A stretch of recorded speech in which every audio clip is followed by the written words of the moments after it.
Hey everyone, Sean here, and today in this video I wanted to cover this. While this is more of a newsy type of thing involving with some quote-unquote drama, it doesn't pertain to like a particular person, so to say, but it's the subject of this story is involving with a beloved old school Street Fighter character, Fei Long, who is an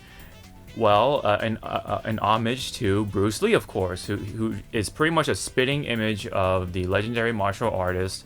And so with already that much under his belt, and having him out for a very long time, ever since I believe one of the Street Fighter 2 iterations, he's been a beloved character who has been desired to be returning to one of the newer games, especially with Street Fighter 5 and hopefully Street Fighter 6 in the future. But that looked like it may have been bleak because, or at least it looked like there wasn't any chance of Fei Long coming back to such new games because of what was said from the music composer of Street Fighter 5. So I believe his name is Daniel Lindholm. He is the composer for Street Fighter 5, and I believe during a Q&A of sorts on his stream, so this was a personal stream of his, he was doing some sort of Q&A, like any other person would on YouTube, just for the fun of it. Now for myself, I don't have the full context of it because the video is taken out because, well, there are reasons behind that. And so I don't have the full context of where this question came from. Lindholm answered this, and there's a quote from Nintendo Life saying that a character that we all know and we won't see at all. There has been a lot of discussion about it. I mentioned earlier a character I would like to rewrite the music for will be Fei Long. So I guess it sounded like someone asked what kind of music you want to do pertaining to Street Fighter. So again, I don't know the full question here, but let's carry on with the quote. I do have other sources, not only Capcom, but friends of mine in the US who are very close friends with the Lee family, and they have basically said that any kind of resemblance to Mr. Bruce Lee is now omitted for comedic effect, comic stuff. It needs to be honorable. So anything that pertains to depicting Bruce Lee in such a way that I guess they don't like, or they don't like, well, it would prohibit that depiction of Bruce Lee to appear in other types of media, including video games and I guess comic books and movies as well. There was a bit of a drama involving with Once Upon a Time in Hollywood by Quentin Tarantino, where that movie portrayed Bruce Lee as this arrogant fighter who picked fights on set and stuff like that. But overall, it was supposed to be a caricature of, again, the legendary martial artist. Tarantino loved Bruce Lee, so that's why he included him in the movie in the first place. Not meaning to mock him, so to say, but to have fun with this character or depiction of Bruce Lee. It's his movie after all, so he can depict the man the way he wants to. But understandably, there was some go back and forth with the Lee family and Tarantino. So that's why it might have led to this in the first place. The close friends thing, telling this person and then telling Lindholm. And then that's how he interpreted, I believe.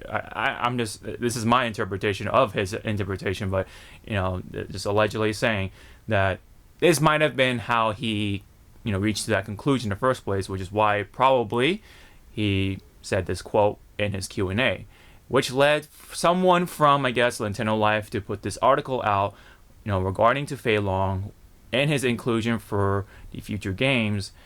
And this blew up quite a bit to the point where Capcom stepped in and actually blacklisted Lindholm from composing future stuff for them. And Lindholm took it to Twitter and informed any of his followers and anyone else really of what was going on with the situation. So now for a number of people, that appeared to be something that Capcom has overdone. They stepped over the line, that sort of thing, and they went to the extreme by blacklisting Lindholm instead of just talking to him and just having communication as to what's going on or what happened and stuff like that. They just straight up like blacklisted him from ever working on future projects for Capcom ever again. It appeared to be Capcom being the bad guy, but after some recent updates, maybe the picture's starting to paint a little differently here. So this recent update comes from the actual official Twitter of Bruce Lee, run by his daughter, Shannon Lee. And Shannon Lee came out with a response after somebody added them on Twitter. And the response says here, this is from at Bruce Lee, again, run by Shannon Lee, saying that we never made any comments of this nature. We have no idea who at Daniel Lindholm says his close friends of the family are, but his comments are entirely false surrounding the Bruce family. So at the end of the day, the article and such, it pretty much is BS. It's a load of malarkey and probably just a big misunderstanding on a lot of people's part. It pretty much means Fei Long has a chance still being in Street Fighter 6, for example, or any other Capcom title in the future. Really, it could be a Sega versus Capcom or something like that, and somehow Fei Long makes it into the Capcom side of things. I mean, I don't know, but I think for the most part, Fei Long mains are safe, for those sort of situations. So whether he is excusable for this sort of stuff, I mean, I guess that's up to you guys. This is all opinion based from here, of course. But what do you guys think in the comment section below? Did Daniel Lindholm deserve to be blacklisted from Capcom for future projects, or did Capcom overdid things and Lindholm deserves some sort of second chance here? Or did Lindholm already get this sort of talk, get this sort of communication from Capcom, and once again Lindholm sort of slipped up somehow, and that's why Capcom did this in the first place? Maybe there's a reason behind the blacklisting for this time around. Maybe he already did something else that they didn't like, and there you go. But then again, there has been voice actors from Capcom projects where they slipped up and said some things, and yeah, they're still working with them, right? So it's kind of weird of how things work like that. So maybe he does deserve a unblacklisting and a chance for him to work on future projects with Capcom here. And what about the person who wrote this article in the first place? Does this person deserve the rebuttal in this situation? What do you guys think? Now, what is for sure, though, at the end of the day, is that Fei Long is safe. He should be able to appear in future fighting games, right? With what the Bruce Lee Twitter account has said. They never said things like that, according to that tweet, I guess, right? So that means he's safe. Again, I love to see Fei Long in future fighting games. I like Bruce Lee in general. I'm a pretty decently big fan of Bruce Lee. I love Enter the Dragon. That's my favorite Bruce Lee movie. I just like martial arts films in general, and a lot of martial artists and martial arts films are heavily influenced by Bruce Lee, and then of course there are just a lot of things influenced by Bruce Lee, including Fist of the North Star, which is another top favorite anime of mine. One of my biggest ones of all time for me anyway. So that's, Bruce Lee has such a huge impact on a lot of things that, sometimes we take for granted. And so, things like this is pretty interesting to see at the end of the day. And again, yes, Fei Long is safe. So that's why I wanted to, cover this story in the first place, because it depicts, it involves with the depiction of Bruce Lee. But let's step back for a bit and ask the question, like, is Fei Long an honorable depiction of Bruce Lee? And in my personal opinion, if this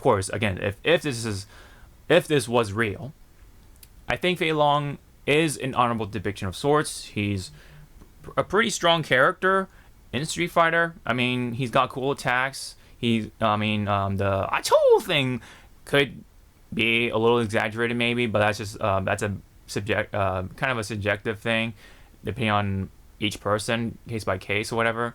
But he's not really portrayed in a malicious manner, or he's not a bad guy or anything like that, or he's not depicted as a weak character either, or anything like that. The only goofy sort of comedic moments with Fei Long here. You gotta give me some slack here, because Fei Long is pretty much Bruce Lee for the most part in the Street Fighter universe. The only comedic like sort of moments that Fei Long has is when he gets hit by these weird comedic supers. Like, for example, Hakan's super, when he spins you around, or spins himself around covered in oil, and then just plops you to the screen or whatever, and his face hits the screen. But that's everyone anyway, so it's a video game thing. I don't think it's meaning to mock him or by any means. It's just putting him in the same situation as any other character goes through in that moment in the Street Fighter universe. So, at the end of the day, for me, I think it's an honorable depiction of Bruce Lee. It's definitely making him look cool and stuff like that. He has cool attacks, and for some players, he's really good, right? So, and of course in the right hands, right? But again, at the end of the day, I don't think Fei Long is really there to mock him. He's there to honor the legacy of Bruce Lee. So what do you guys think of this entire story? I mean, I want to hear the comments in the comment section below about Fei Long. Do you guys like Fei Long? Do you guys care for him? And also, did Lindholm deserve the the blacklisting from Capcom or not? And also, the Lee family and their sort of situation with how Bruce Lee is depicted and stuff like that. And everything in between for this story. So, what's good news, I guess, out of this whole thing, the silver lining for sure out of this whole thing, is that there are people who still care about Fei Long, and this is kind of showing how popular he is to the point where Capcom even stepped in and blacklisted Lindholm. So he is a staple of sorts in the old school Street Fighter parts anyway. So he's still on the radar of sorts. So that's good to know at the end of the day. And that works for me. I mean, I do like Bruce Lee. I would love to see Fei Long in future fighting games, including Street Fighter 6, hopefully. And yeah, so at least something came out of this whole thing. And I think he's safe for the most part. So anyways, that's pretty much it on my sort of opinion and my point of view on this whole story. I think it's pretty funny at the end of the day. Now that this whole thing has been resolved for the most part, at least for the story anyway. Now, Lindholm's situation, that hasn't been resolved just yet. We'll see about that part. I mean, I'm probably not gonna cover that part unless it's like it leads to like huge whatever thing or whatever. But at the end of the day, again, Fei Long is safe. So that's pretty much it on the Fei Long situation. And I know I'm just some guy who plays video games, so I sorry for kind of like going all over the place for this sort of video.